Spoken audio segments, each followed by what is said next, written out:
Hello, my name is Scher, and welcome to my punching tutorial. The first thing you need to know how to do when you're planning to punch is to make a fist. I always begin this by showing an open palm. Roll the fingers down all the way, and then place the thumb on the bottom of the fist. Never place the thumb inside the fist. If you do this and punch something, you'll probably crack your thumb. I call this the thumb cracker position. Don't stick your thumb out to the side like this, like you're doing a thumbs up. Then your thumb could get caught on your opponent's uniform sleeve, on many things. Don't stick your thumb out in front of your fist like this, because then you could jam your thumb into whatever you're punching. When you're punching, you want a straight line from the fist to the forearm. You don't want it bent upwards, downwards, or sideways. You want a straight line on the side of the fist as well. You want a straight line from the ridge hand part of the fist, or the side knuckle, all the way up to the forearm. This will put your two largest knuckles in the fore. You should always punch only with the two largest knuckles. The pinky knuckle and the ring knuckle don't have enough backing and are too weak to be effective punching knuckles. Some of the drills that you can do to prepare yourself for punching is to hold a push-up plank position, or actually do knuckle push-ups, putting pressure only on the first two knuckles. When you're done doing the push-up, look at the two knuckles and see where the marks are.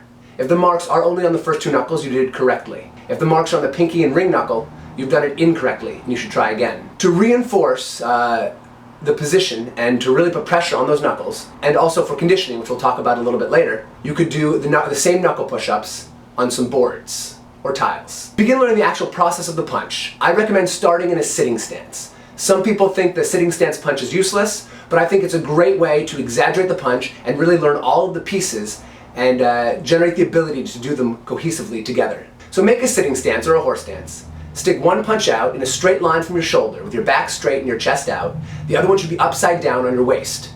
So perform a dropping motion as you switch your fists. Your punching fist should stay upside down until the moment of impact. There are 4 reasons that this fist should stay upside down until the moment of impact. The first reason is if you turn over too soon, your elbow will pop out to the side, exposing your rib cage. If you're in close punching and your rib cage is exposed, a hook punch or a knee could be very dangerous. The second reason you want your fist turned palm up until the end is hyperextension. If you turn your fist over too soon, you'll find your elbow pops. You're stretching out the ligaments and rubbing the bones against the cartilage. If you do this enough, you'll have really bad elbows. The third reason to keep your fist over until the end of the punch is if you punch really fast, turning your fist over too soon, you're going to look like a chicken. And nobody wants to punch looking like a chicken. The fourth reason you want to keep your fist upside down until the end of your punch is the pain factor. You want to take your fist upside down, slam into your opponent, and then twist it at the moment of impact so that your fist drives into your opponent like a drill, pushing the punch deeper and twisting the skin.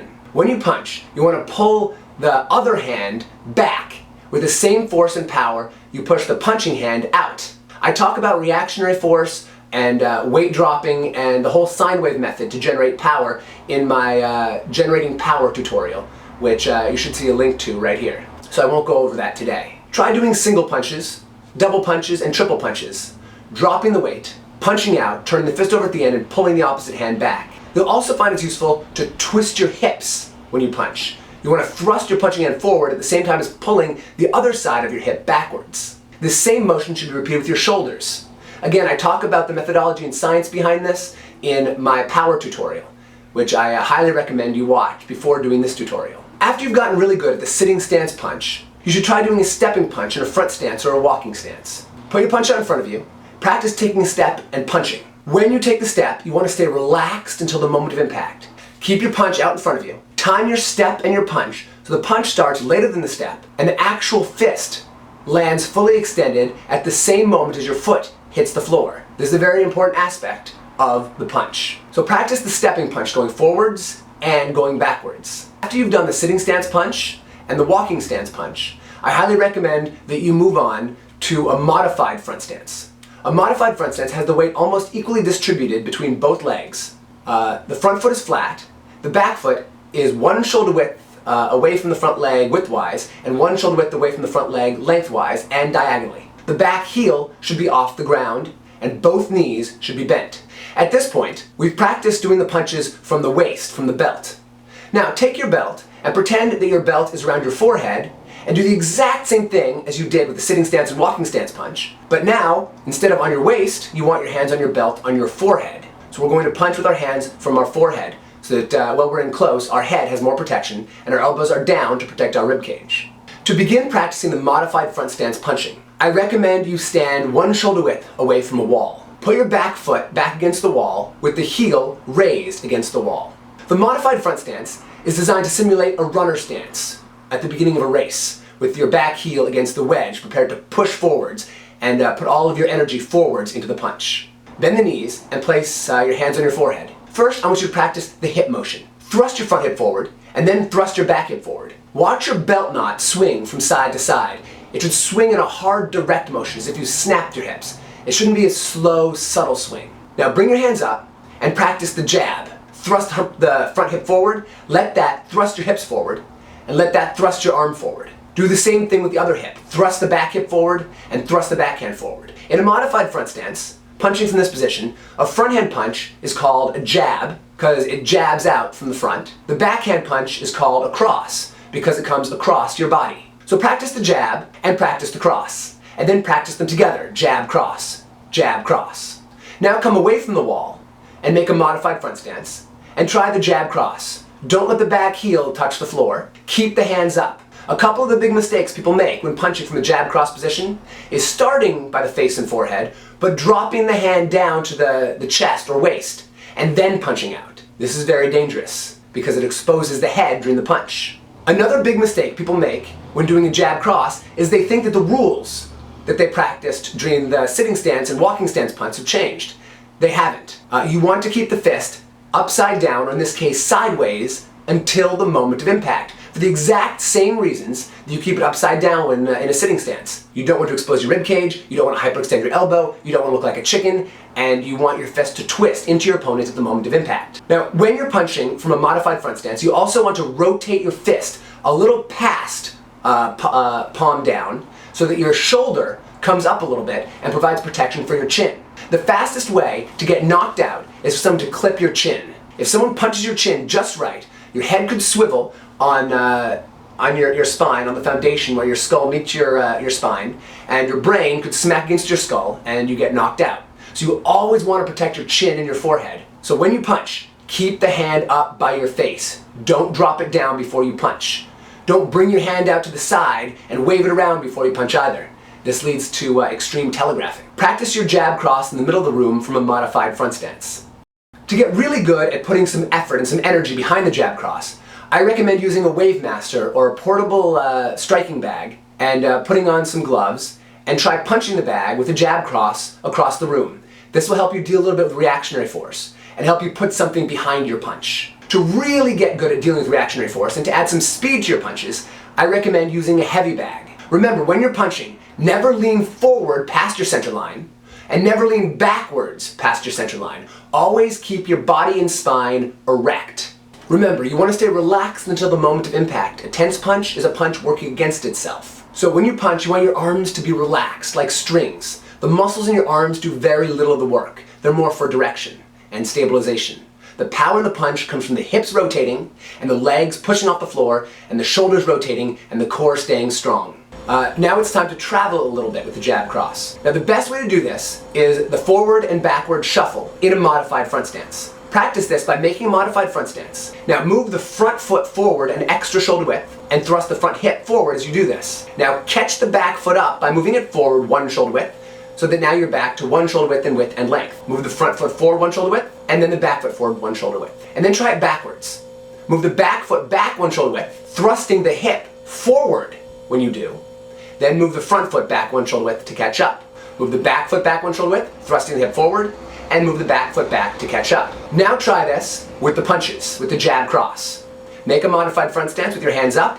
Move the front foot forward one shoulder width at the same time as jabbing with the front hand. Catch the back foot up and cross with the backhand. Front foot forward jab, back foot catch up and cross. Now try the backwards movement. Move the back foot back, move the hip forward and cross with the backhand. Move the front foot back and catch up. Back foot back, backhand punch. Front foot back, front hand punch. Once you've grown really comfortable moving forwards and backwards with the jab cross, then I recommend making a square. I like to use these little discs, I call pegs. Make a square, you can do it any size. Stand in one corner, move forwards, jab cross until you come to the first corner. Then move sideways, jab cross. If you have your right leg in front and you're moving to the right, then your right leg would move first and then your left leg would move second. Jab when your right leg moves to the side, and cross when your left leg catches up. Then you're going to move backwards after you hit the next corner. Then you can move sideways again, but this time with your back leg first. The hips and legs and arms will work in the same way they did moving backwards. Move your leg to the side, twitch your hips to the front, and cross. Your front foot moves to the side and catches up, all the way back to where you started. Then you can hop change and do the other side the same way. Another drill I like to use to help practice the punches utilizes a bob and weave rope. I take a rope and I string it across the room. I make my modified front stance with the leg closest to the rope in front, my hands up. I perform a jab cross. Then the front leg slides under the rope. I don't lean forwards. The knees bend so that my body goes down. I come up on the other side, my back leg comes forward so my front leg is close to the rope again, and I jab cross on this side. Then I move my front leg under, squat down, step forward, come up, and jab cross. Do this across the room, and then go back and do it again. After you've gotten really good at the punching, it's a good idea to condition your knuckles so that when you punch something without any pads or gloves on, it doesn't hurt as much. There are several good drills you can do to help condition your knuckles.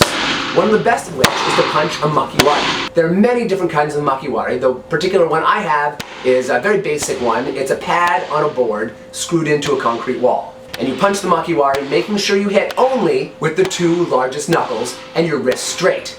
If in any of these punches they actually make contact with something, your wrist is bent downwards, upwards, or to the side, there's a very good chance you could seriously hurt your wrist. Anyone who's done any Aikido or wrist manipulations will know very much how much pressure on the wrist can cause pain and damage. So hit the makiwari with a straight wrist and the first two knuckles. Don't slam it the first time, build up to more and more impact. Start tapping it lightly, then a little harder, and as your knuckles get more calloused, more conditioned, more cartilage builds up on the bone, the bones in the hand build up more small fracture lines that get filled in with calcium.